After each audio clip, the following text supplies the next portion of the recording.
And I think if you can show examples of younger women who are still trying to figure it out, it gives them a much more tangible example. Hello everybody, and welcome back to MentorZ. Today we have on Caroline Pugh. Caroline is an entrepreneur at heart and a huge advocate of women in STEM and leadership positions. We also discuss things like networking and finding amazing mentors. This podcast is also one of celebration. We just got off of school, it's summer, so if you're a kid listening to this, you're either having a great time or you're kicking back and you're relaxing. Either way, I really hope you enjoy every nugget of wisdom you're going to get from her.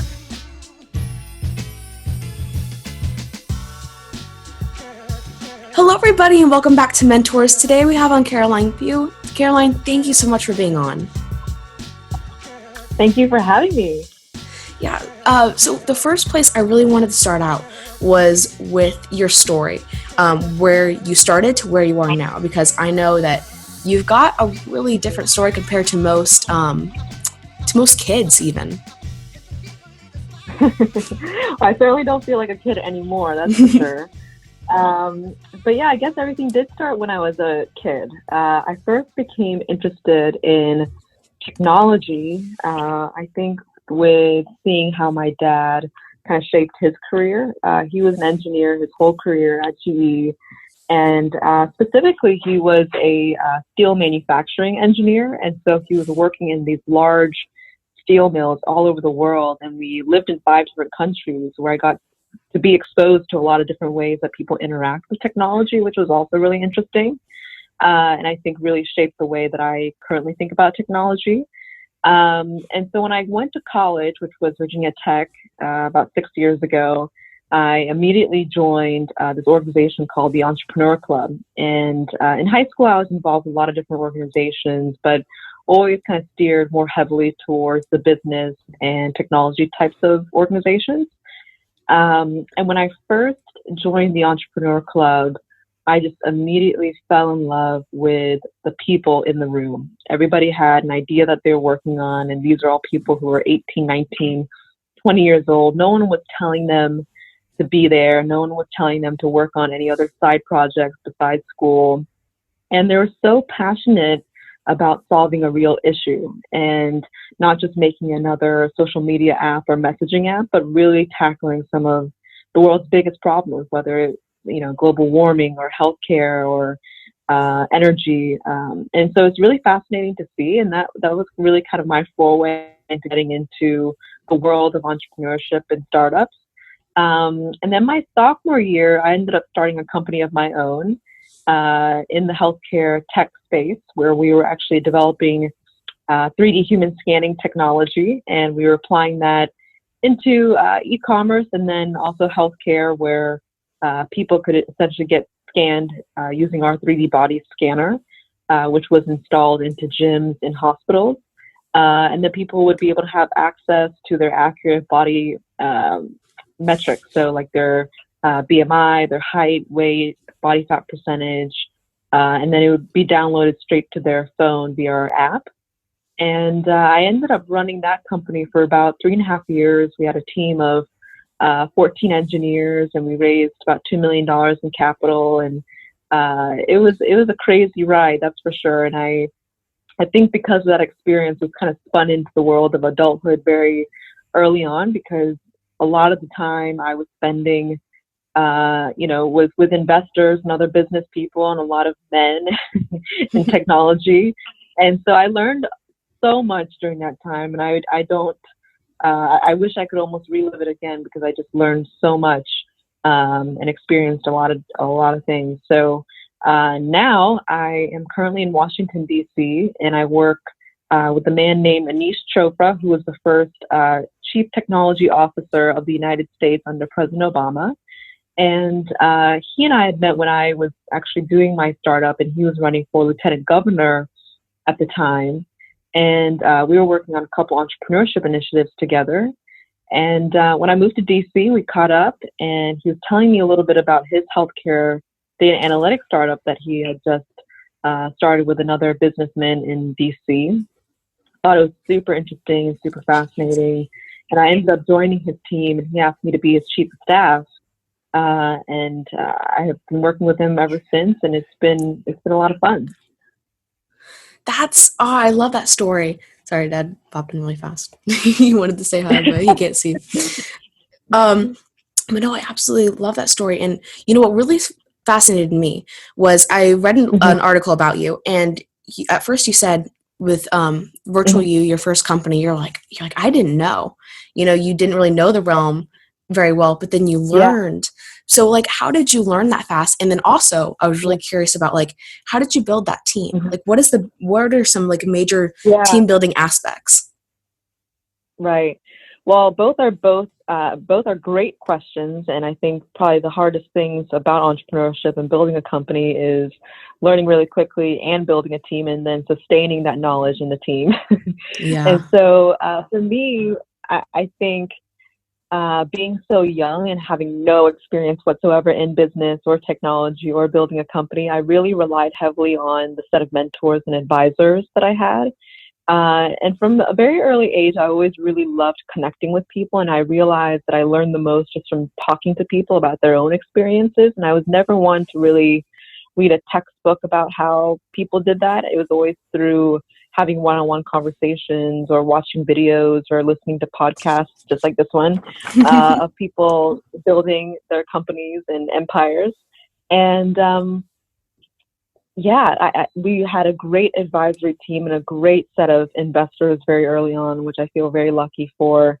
And, I think it's one of those things where entrepreneurs oftentimes get sucked into building their own product or building their own passions. And you oftentimes believe that just because you are so passionate about it or because you love your idea so much that everybody else is going to love it because it's such a no-brainer to you. But you really have to take yourself out of that bubble to understand if the rest of the market actually feels the same way. Because oftentimes in the very beginning, they're not. And it's one of the biggest reasons why entrepreneurs sometimes end up not being successful, because you just have all these assumptions that people will understand the way to use your product just the way that you do. When in fact there's going to be a lot of coaching and a lot of iterations and a lot of beta tests that need to happen in the first year or so before you can really get it right. So for me, that process really talking to both mentors, advisors, and investors who have done it before, as well as just getting feedback from the market and getting feedback from people who have been in the industry for a long time.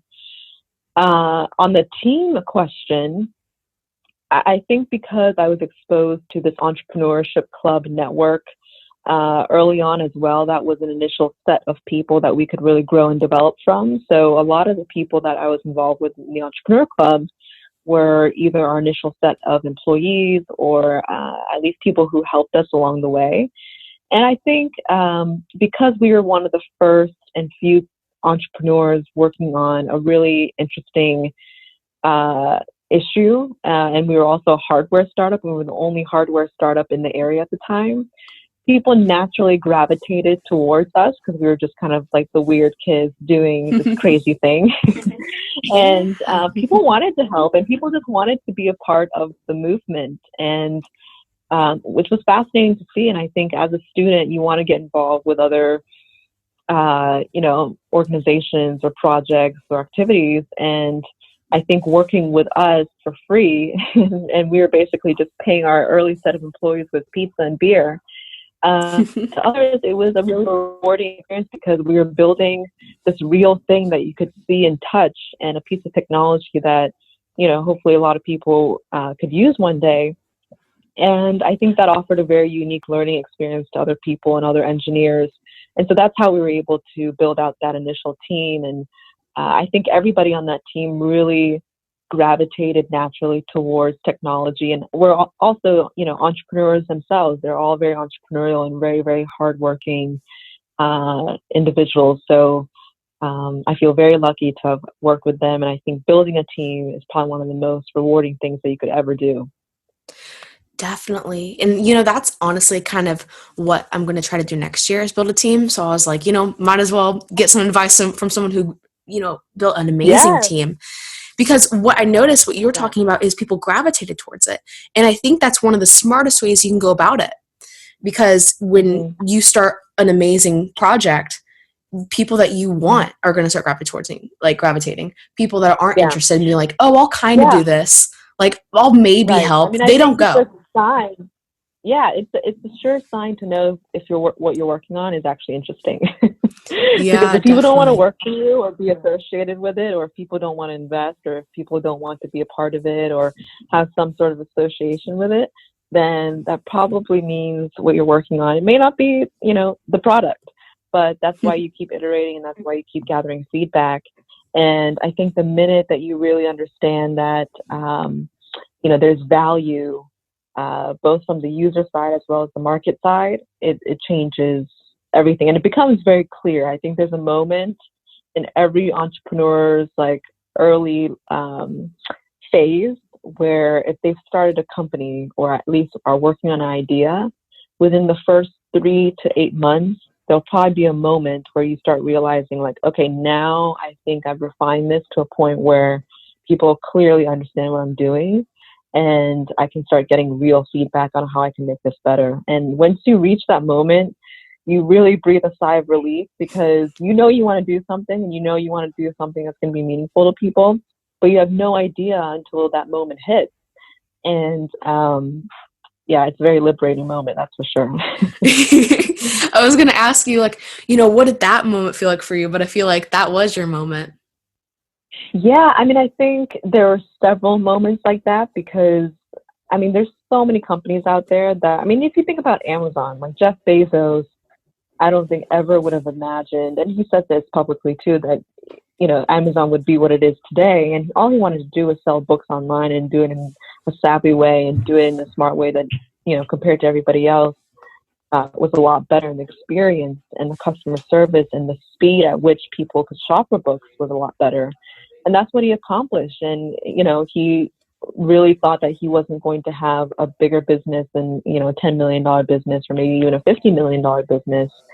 And you start incrementally working towards this, critical mass of people. And then you start going to the next thing. And then you start going to the next thing. And you start building out these divisions. And so I think within the lifespan of a company, you can have many of those moments where you start realizing wow, I'm providing value on so many different angles from the core platform vision and belief that I started this company from. And I think that's probably the most important thing, is really establishing why are you doing this in the first place? What was the thing that you really saw was an issue or a problem in the market that either didn't exist or that you could do much better, faster, and maybe with a higher quality. And if you have that core belief and you can sustain that through the length of your entire company's life, then that's when you've built something, I think.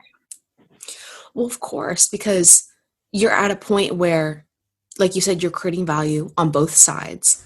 And then you're you're expanding. I mean, I was talking to someone today about they had this business idea and they're like, Ava, we're going to do this and that and this and that. And I'm like, wait, do one thing.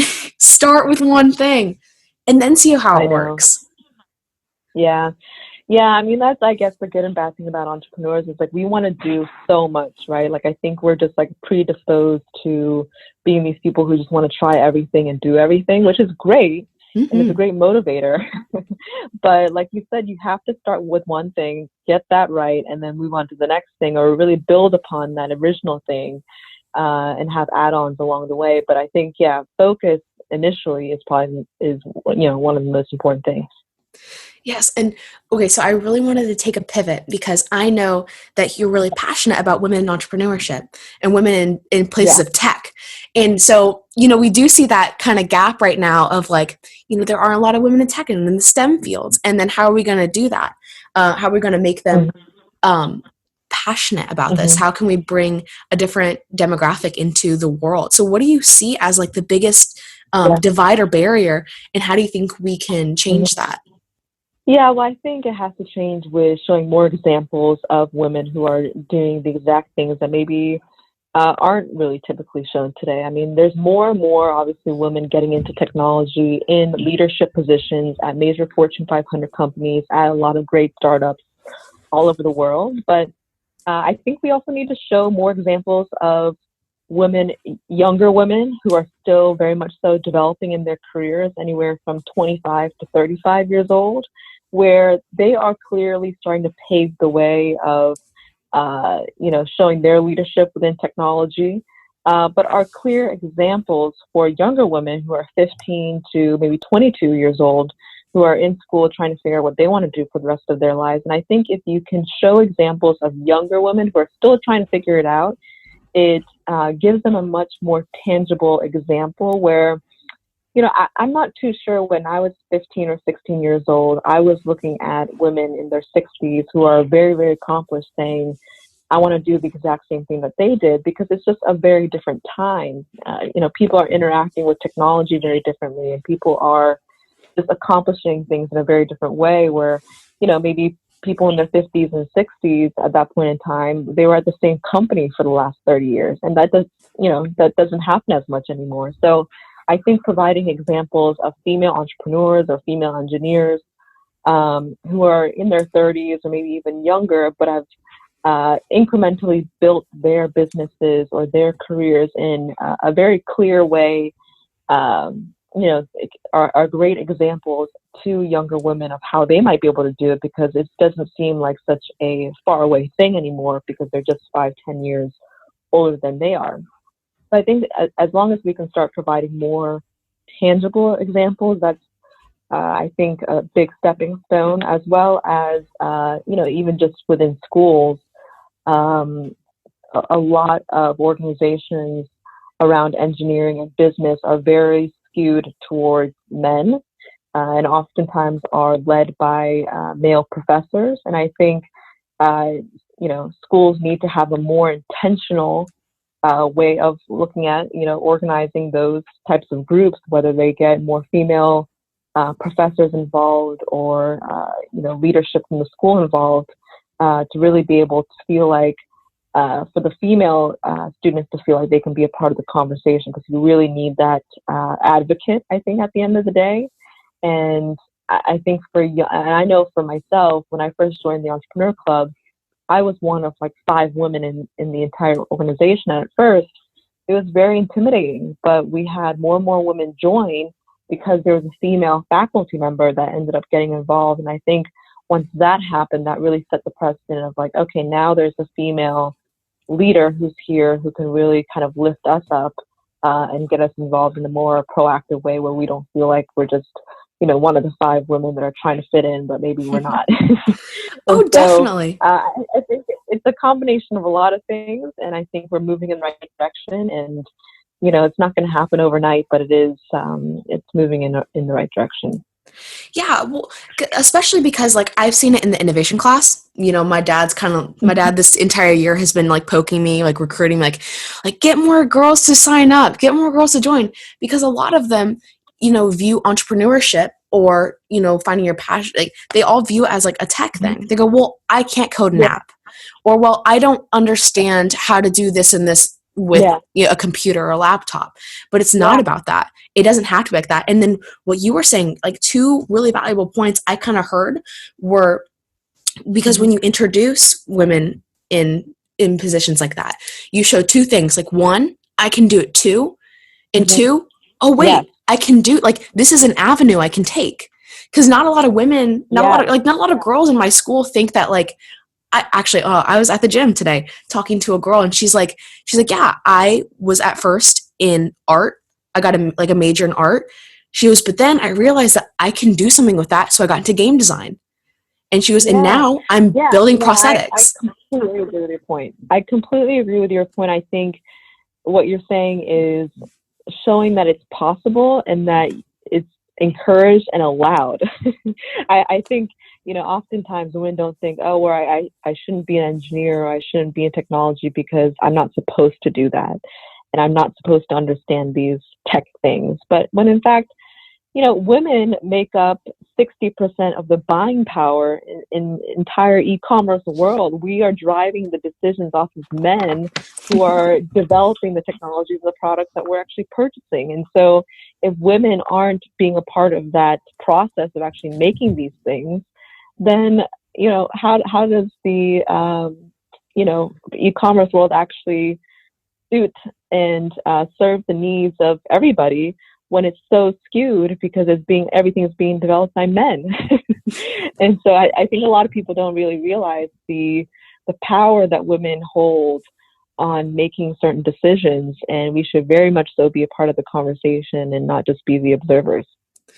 Do you think women see things with a different eye? So like that's like bringing a whole different perspective to the table?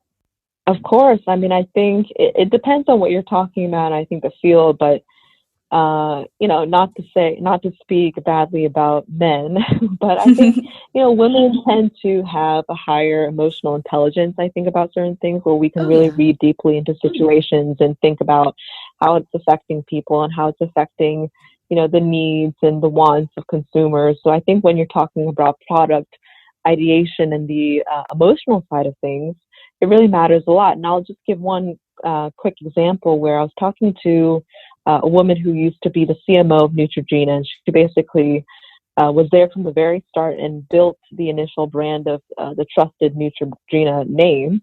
And she was at Neutrogena for over 20 years, and she ended up retiring and became an angel investor. And the founders of Green Dot came up to her as one of her first investments and told her about this idea that they were working on, which was to create a credit card that you could essentially buy at a CVS or any type of convenience store. And the reason why they created this credit card was because they wanted to empower young men and women who would not naturally be able to get access or apply for a credit card because of their financial situation.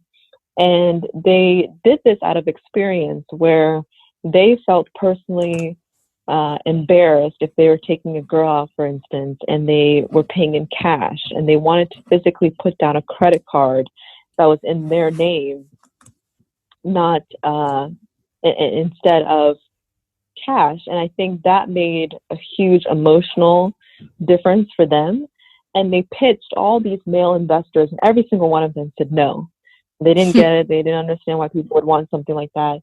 And they came up to her and she got it immediately. And she was like, you are really empowering a whole base of people who want this exact thing that will essentially boost their self-confidence. And so she was one of the first investors, and she got all of her friends and all of her business contacts to also invest. And she, did a lot of convincing because most of them didn't also understand, and a lot of them were men.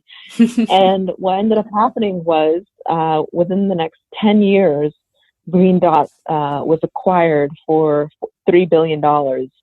And all those initial set of investors and people, ended up investing because, she really recommended it and they trusted her opinion. But for a lot of those folks, even putting down $25,000 meant a lot. And they're like, this could go to my child's education. And that $25,000 turned into, 1,000x return.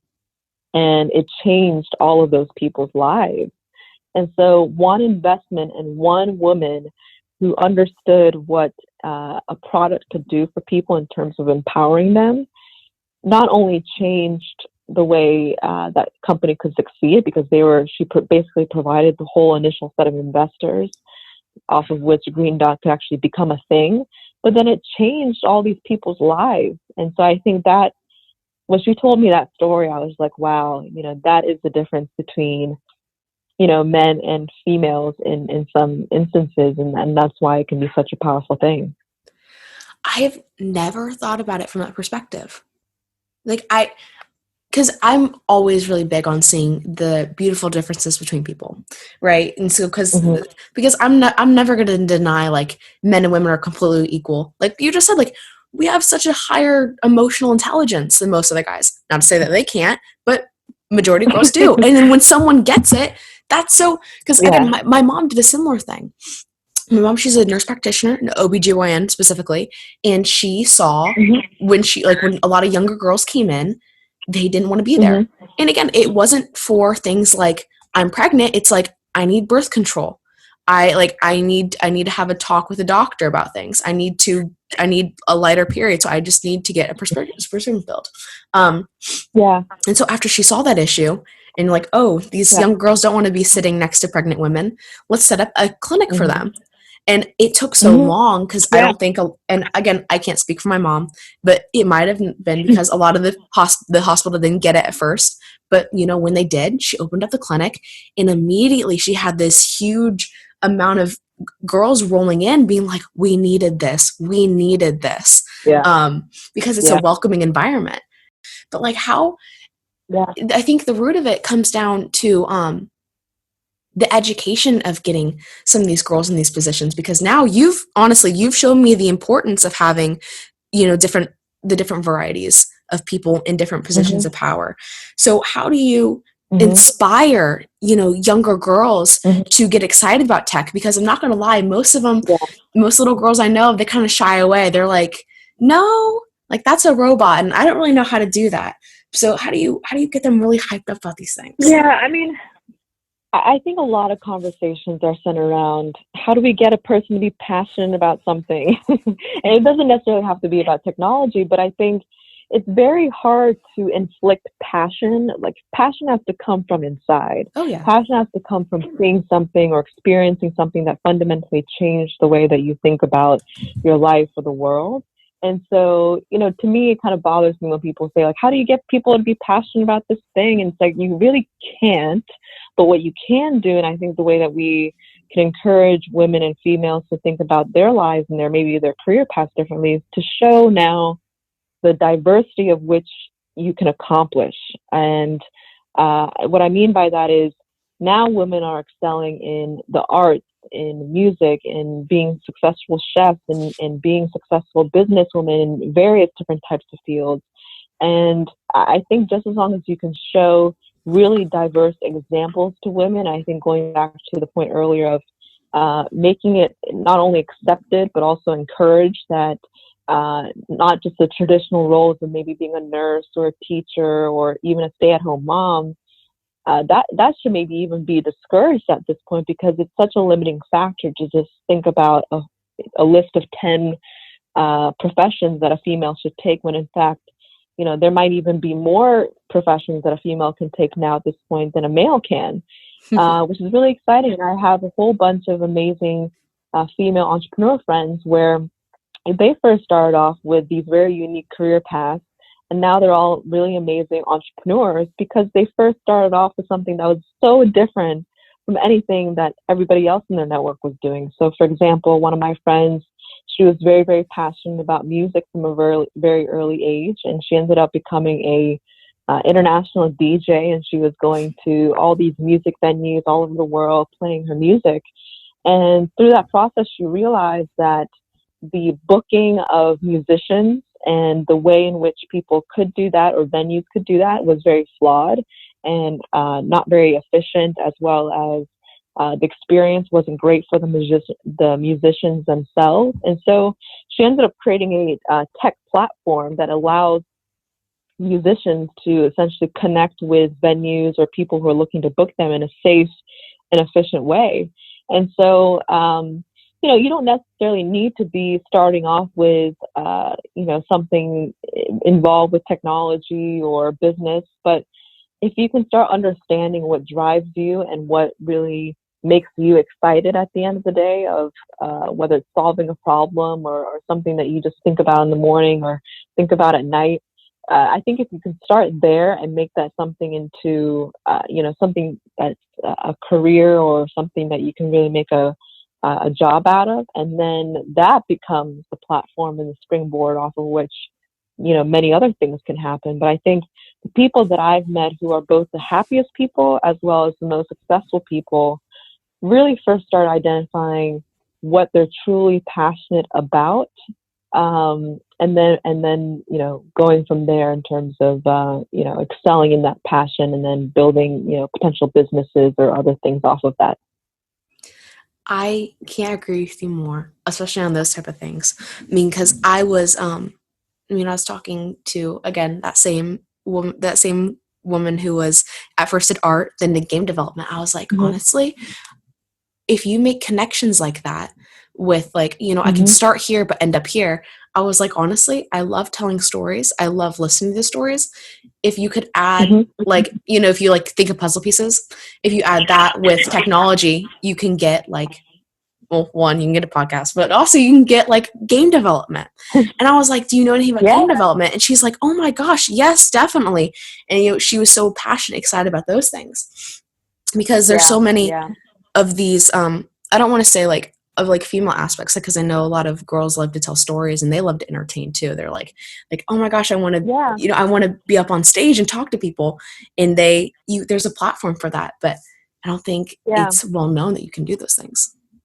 And that's a great point. Women are amazing storytellers because we can really draw into the human emotion and human nature in a way that a lot of people can't. And that's why you see now kind of this rise of female filmmakers and artists. I mean, women make, I believe, over 60% of the art in the world, yet only 5% of it is displayed in major museums and art forums, which is crazy. And, I think that's changing. And actually in Washington, D.C., here where I am, there is the first female dedicated museum for women in the arts here. And I think what it's done is it inspired a lot of other cities and organizations to also make their own women in the arts dedicated forum or place, because it's so important to show how women can really portray certain emotions or interactions between people and people and things in a much deeper way than a lot of people realize. So, I feel like this could be something we could talk about all night. Oh, yeah. Because there's so many different aspects of how female way of thinking impacts our, humanity's day-to-day life that most people don't even really think about or understand or appreciate. But it's there, and it's so powerful. And then I guess, having the art forums and having like the women like, hey, we're doing these things too, is a great way of, showing that. And another thing I wanted to talk to you about is, you are such a great networker. Like, you've talked to amazing people. How are you able to, build yourself up like that, get that reputation, and then meet people from all around the globe? I think it starts from just making the ask. And I think that's where a lot of things begin. Going back to assumptions, a lot of people just assume, well, that person's so busy and they're never going to answer my calls or my emails, so why would I even bother? And I think if you start off with that mindset, then you're never even really going to be successful, or you're never really going to get to where you want to go, because you're already shutting yourself off and you're already limiting yourself. So for me, it's always been about put yourself out there. What's the worst thing that can happen? If the person doesn't respond, then that's fine. But you really have to be, I think when it comes to networking and connecting with other people, you have to have this level of vulnerability and being okay with being vulnerable, because you're going to get rejected, and not everybody's going to be nice to you, and not everybody's going to be your cheerleader. And, I think at the end of the day, too, when you start building out your mentor network, which I highly advise any young female or young entrepreneur to do, you'll often find that mentors will want to be your cheerleader. But, it's great if someone's supportive of you, and it's great if someone tells you how amazing you are. But that's not really going to be the feedback, the constructive feedback that you need to kind of take yourself or your business to the next level. You really need someone who is going to poke and prod at things that you're doing wrong and challenge the way that you're doing things. So I really encourage people, even though it might be a little bit painful, to find people who are going to challenge you and push you to the next level, or at least set the example for where you need to go or where you want to go. Because those will essentially be your role models in your business and career. So I think being really open-minded to the way that you're connecting with people, and being okay with rejection, and being just completely out there and making those asks and being persistent, as well as building a mentorship network that will be both supportive as well as constructive towards your growth is really important. But then also being really mindful of what you're actually asking for. at the end of the day, I think everybody is very willing to help. And especially if you're a young entrepreneur, people really respect and admire your drive. And I think everybody will give you 5 minutes of their time.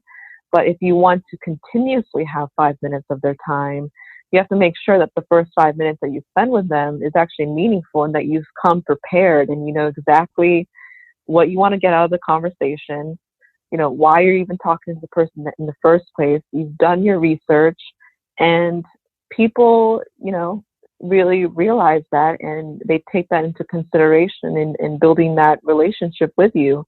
And I think the longevity of your relationship is very, very heavily tied to the initial conversation or interaction that you have with that person, and how respectful of their time you are. And you could be an entrepreneur who's 18 years old, but if you be the smartest 18-year-old out there, but if you are not prepared and you don't really know why you're talking to this person, or you can't really identify what you specifically would like their help on, then they're probably not going to talk to you again. And that's just the harsh reality of it. So it's a combination of those things, and there's been a lot of trial and error for me, and I've learned so much along the way. But I think networking is such an important thing, and I think to a lot of people, networking has a negative connotation because it's like, oh, you're just trying to get something out of somebody. But I really don't try to look at it so transactionally, because networking it's not really networking. It's trying to build long-term relationships that can maybe even turn into, friendships or something much deeper and meaningful in your life, where you are building value for both yourself as well as the other person. So it's not as transactional as people make it out to be if you do it correctly. Oh yeah, because I've noticed that too a little bit. And then when you start getting into detail of what networking is, they go, "Oh, wait a minute, this is different than what I thought." Mm-hmm. And then how do you think? No, not how do you think? How do you find these mentors? How do you find people that care enough to help? I think you have to.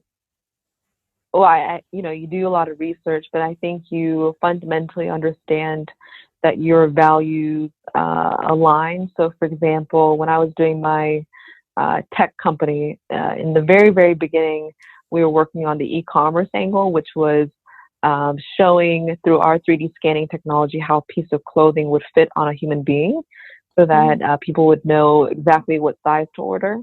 And so the early mentors that I developed then were people in the e-commerce space. And we ended up having one of the board members of Gucci on our advisory board. And we had a whole bunch of also women in the retail space. And I think when I first initially sent those emails, what I had said was, I'm 19 years old. I'm building out an e-commerce business. I know nothing about e-commerce, but I know you do. And I would kind of list out the things that I really respected or wanted to learn from. So I would list out, for example, with the Gucci board member, understanding the effect of high quality clothing and what that specific market is looking for in terms of fit and sizing, and how important it is for them to understand that about themselves. And that was something I made it known to him that I wanted to specifically learn from him, because I knew he had that experience and knowledge set. So I think setting that precedent up front and making that ask, he responded the next day because he knew for himself very clearly, because I had spelled it out, how he could add value. But I think it would have been a much different story if I had just sent an email saying, I'm building this startup e-commerce. Can I pick your brain? So everybody who's successful you just have to assume that they get, a dozen emails a month or so, maybe even more, of someone wanting to pick their brain or grab coffee or just chat. And, to be honest, those are probably the most annoying emails that you can get, because it's like, what do you think I'm doing? Just waiting around for someone to pick my brain? Everybody has a very busy life. And if those people aren't working, they're probably going to be wanting to spend time with their families and loved ones. So you have to be very, very specific about what you want to learn and how they can specifically add value. And then it becomes very clear to them, and they almost have no excuse in a way to not talk to you, because they're like, oh yeah, I know about those things. I better talk to this person, you know? Definitely. I've never thought about that perspective too, because of course, the pick your brain, I heard a dozen times, everyone kind of groans at it, but asking for what you want, because in my mind, it's a little more difficult, because I had to build up a little to say like, hey, I'd love to have you on a podcast. Because at first I'm like, I don't know, but you have to have that confidence in that, like, I know you're cool. I know I know you're working for a great company. Yeah. I want to learn. I want to learn from you. And then by doing that, it's like a reciprocated value. Yeah. And I think with what you're doing for podcasts, it's like you've already talked to so many unique people who have such a unique perspective. And so that's something that you could directly incorporate into your ask. So if it's someone who, someone you really want to have on the show and, talk about how they've built a, company that specifically services, underprivileged people or something along those lines, or how they're building a nonprofit organization. The ask would be, I've never had someone on the show who's done something like what you've done, and you add such unique perspective with X, X, and X things.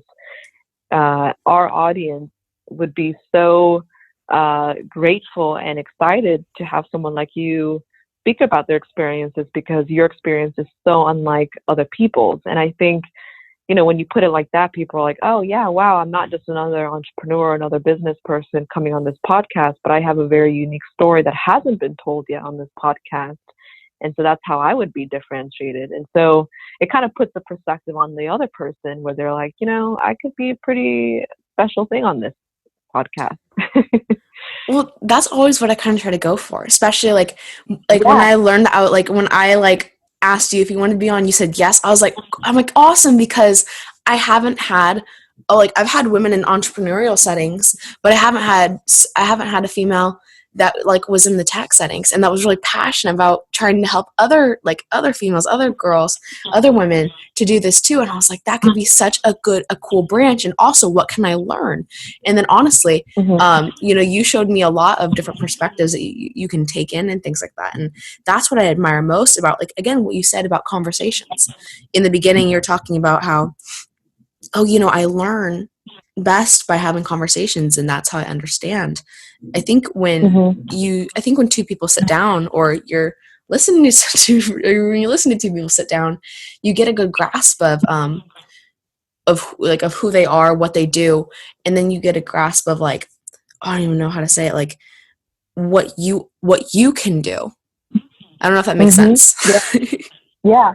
No, it makes total sense. And there's a lot of pressure out there, and I almost in some ways feel bad for the next wave of Gen Xers, because there's so much social pressure now, with now being so connected and being able to see and be so transparent about what you're doing on a day-to-day basis, that it's like you're always being compared, or you're always comparing yourself to what someone else is doing, because it's just so much more out there now through Instagram or Facebook or Snapchat. And 10 years ago, it wasn't like that, where you really had to make an effort to show what you were doing on a day-to-day basis. And so I think one thing to remember for all young entrepreneurs or people who are trying to succeed in their careers is, it is very easy to succumb to the pressures of what you're seeing and the instant gratification of things. But, you have to remember that everybody goes through their own journey. And for some people, they achieve, success, whatever that means to them, at a very early age.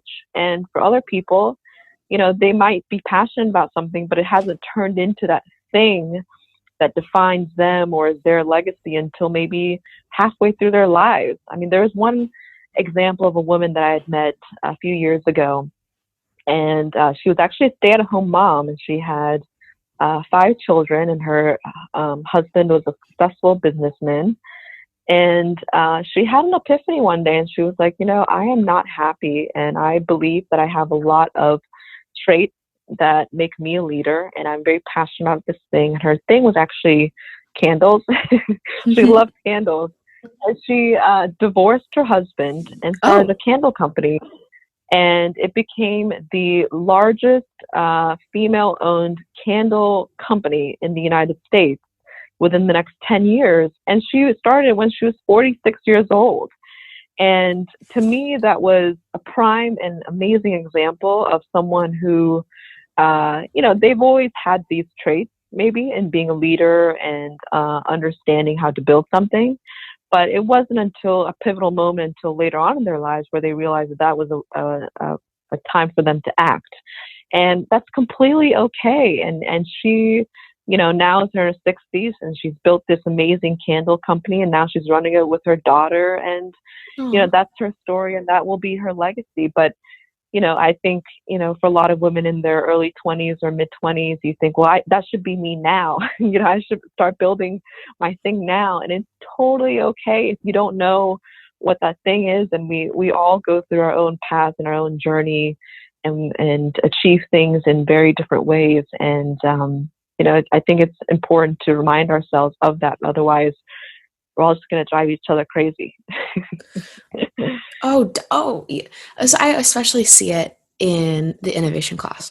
I mean, because like my dad started to gain a lot of traction when he was 30, 40. And a lot of these kids, not a lot, but some are like, why am I not successful now? Like, what's holding me back? What do I need to do? But, it's not the time yet. You haven't developed into the person you need to become yet. Then again, I don't think you should be waiting like, when's my time? Like, I think you should be like actively searching. Right. I think there is a good healthiness of having that tension of like, who am I? What am I going to be? Because that means you're searching. That means you're thinking about it too. I mean, going back to what you said of the social pressures that a lot of kids face, honestly, I don't think some of them are the best social pressures, because you get into this like you get into this loop of like, oh, what are my stats on my pages, like how many likes did I get, how many people like comments, am I good, am I fine? And then when you get into realms like that, compared to things like what you're doing, when you have those different mindsets, those different eras of being, it just it just makes the world of difference, coming in and coming out of those phases. But again, for some people, it's just not the time. But when you think about it, that's what matters. Exactly. Yep. And I think that was such a beautiful note for you to end on. And I'm so sorry we're running out of time. Where can everyone find you? People are welcome to connect with me on LinkedIn, on Twitter. Those are the two avenues that I like to connect people on, and Instagram as well. I'm open to anything. Awesome. Well, once again, Caroline, thank you so much for being on. Thank you. Hey guys, I really hope you enjoyed that conversation. If you like what we're doing, please help us grow by sharing our content. And if you have any recommendation for future guests, please email me at agwetrick@gmail.com.